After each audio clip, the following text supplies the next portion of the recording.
Good morning. My name is Mr. David Samarripa. I am a fifth grade teacher at Dr. Tinajero Elementary. I was sitting in a classroom when everybody's out to PE, and I noticed that my classroom door opened. I just thought it was maybe the wind opened up the door. So I got up and I was walking toward the door so that I could close it, but before I could get to the door closed by itself. I got a little bit scared and I went to the door and opened up and looked outside, making sure there's nobody's like trying to prank me. But I look outside and there's nobody there. So I started walking away from the door towards my desk, and again I hear that my door opens up. And so I turned around and I saw the door open, and honestly, I got scared. My experience started when I was in college, and one night when I was asleep, I had this really weird dream.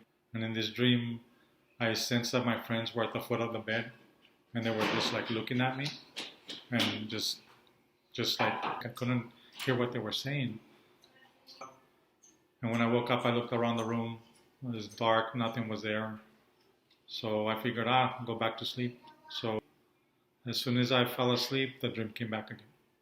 Same thing. I felt like my friends were there, 2, 3 of them, and they started pointing at me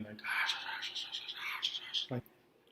When I woke up again, I looked around the bedroom and there was nothing there. It was dark. I was getting scared. So in my mind, I'm thinking, what are the odds of this happening a third time? Well, I fell asleep. Sure enough, third time comes around and the same dream again. It's like 3 entities. They look kind of blurry, grayish, really weird.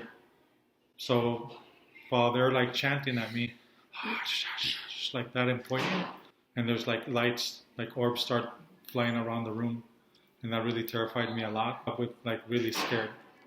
From the bed, I sit up and I'm looking around. Nothing's there. So I decide to fall asleep again, and this time I started praying. And then what ended up happening was I fell asleep until the next morning. Next morning I wake up, I go out to the living room. One of my friends was already up, and I tell him, "Hey man, I had a really weird dream." And he looks at me and he's like, "I had a really weird dream too." So I tell him, "Tell me what your dream was and then I'll tell you mine." His dream was exactly the same thing that happened to me.